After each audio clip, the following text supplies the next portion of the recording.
All India federation for social justice के तीसरे राष्ट्रीय सम्मेलन में आए हुए आप सभी लोगों को डॉक्टर लक्ष्मण यादव का क्रांतिकारी इस्तकबाल है। It is my honor and privilege to welcome you all to the third National Conference on the Caste Census, Women's Rights and Reservations, the Pillars of Social Justice, organized by the All India Federation for Social Justice. This federation, founded by Honorable Thiru M.K. Stalin, is built on the philosophy of everything for everyone. Social justice is an umbrella term that encompasses all policies that seek to achieve equality between classes, castes, and genders. Social justice is a tool to uplift oppressed classes of society.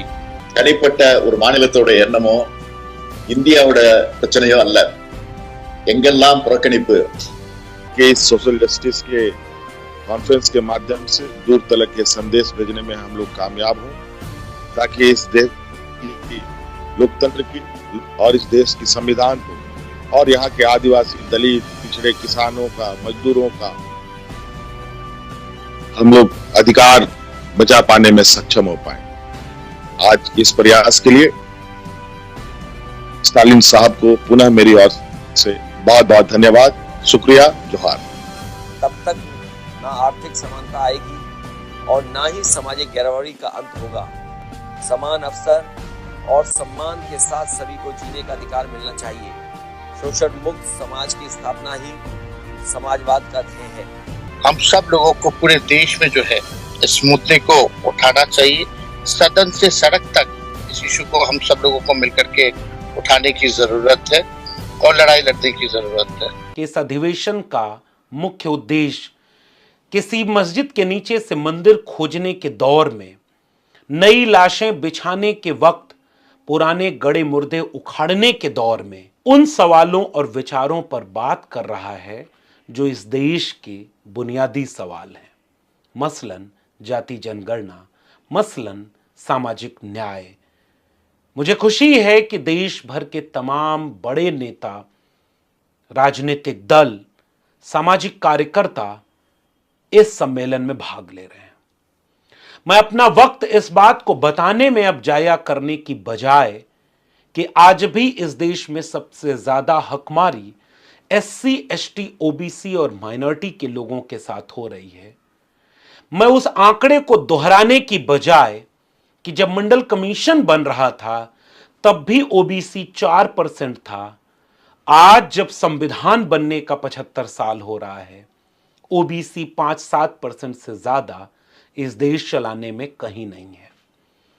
OBC की अगर 60% आबादी भी मान लें तो judiciary में, न्यायपालिका में, मीडिया में, ब्यूरोक्रेसी में, उद्योगपतियों में, धन संपत्ति और जमीन के मालिकाना हक में ओबीसी अपने हिस्से से कई गुना नीचे है। मगर अफसोस हम उन्हें एकजुट और जागरूक करने में नाकाम साबित हो रहे हैं। इस अधिवेशन को मैं इस रूप में देखना चाहता हूं कि क्या इस अधिवेशन से कुछ रास्ता निकलेगा। यह आंकड़ा अब पूरा देश जानता है कि जाति जनगणना ही इस बीमारी का इलाज है।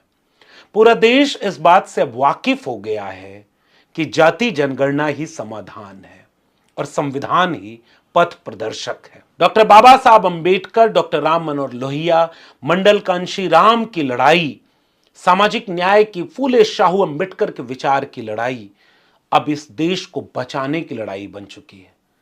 मैं सैल्यूट करता हूं उन गुमनाम अनगिनत लोगों को जिन्होंने जाने कितनी कुर्बानियां देकर जाति जनगणना के मुद्दे को ऐसे उठाया, सामाजिक न्याय के लिए संघर्ष किया कि आज देश के सबसे बड़े राजनीतिक विमर्श में जाति जनगणना केंद्रीय मुद्दा है। राहुल गांधी के भाषणों से लेकर अखिलेश यादव के तेवर में, इंडिया गठबंधन के जुनून से लेकर संविधान को मानने वाले हर एक आवाज में जाति जनगणना आज सबसे प्रमुख मुद्दा बनकर उभरा है। इसका श्रेय उन लोगों को जाता है जिन्होंने विपरीत परिस्थितियों में भी मंडल और संविधान की लड़ाई लड़ी है। मगर इस अधिवेशन से हम क्या आगे कर सकते हैं?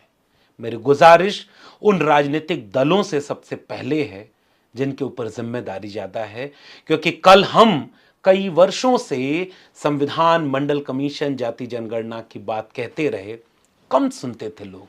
आज आप बोलते हैं तो लोग बहुत दूर तक सुनते हैं। मेरी गुजारिश है आपसे कि साल 2025 में जनगणना होने जा रही है। ये इस देश को पता न चल जाए कि किसने किसके हिस्से का हक लूटा है, और वो मुसलमान नहीं है, वो कोई अपना बनकर आया था जो सब कुछ लूट गया। ये सच न सबके सामने आ जाए, इसीलिए मस्जिद के नीचे से मंदिर खोजकर धर्म के नाम पर लड़ाया जा रहा है। ऐसे में आपकी जिम्मेदारी है कि क्या आप साल 2025 को संविधान का साल बनाकर, सामाजिक न्याय का साल बनाकर संघर्षों को दे सकते हैं क्या?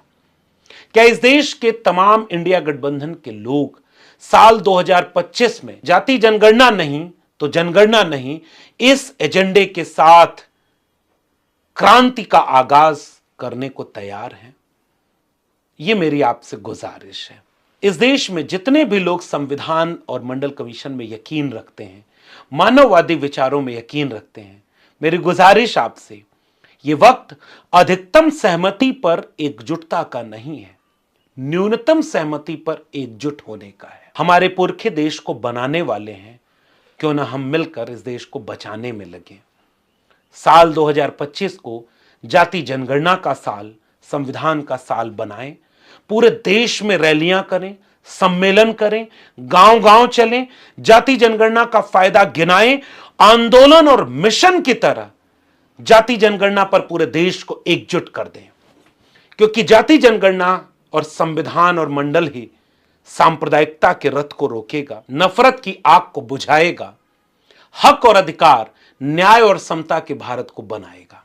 मैं उम्मीद करता हूं कि इस तीसरे अधिवेशन के बाद पूरे 2025 के लिए हम एक रोड मैप तैयार करेंगे और पूरी एकजुटता के साथ इस कार्यक्रम के मकसद को आगे बढ़ाएंगे। मैं शुक्रिया अदा करता हूं डीएमके पार्टी के तमाम उन नेताओं का जो लगातार तीसरी बार इस कार्यक्रम की अगुवाई कर रहे हैं, और देश के तमाम लोगों को इसी आह्वान के साथ कि उठ जाग मुसाफिर भोर भई, अब रैन कहां जो सोवत है, जो सोवत है वो खोवत है, जो जागत है सो पावत है। शुक्रिया। Raise his voice in various platforms to include social justice in the Constitution of India, along with his mentor Tandai Periyar and Tamil leader K. Kamaraj and Dr. Kalajar Karunanidhi.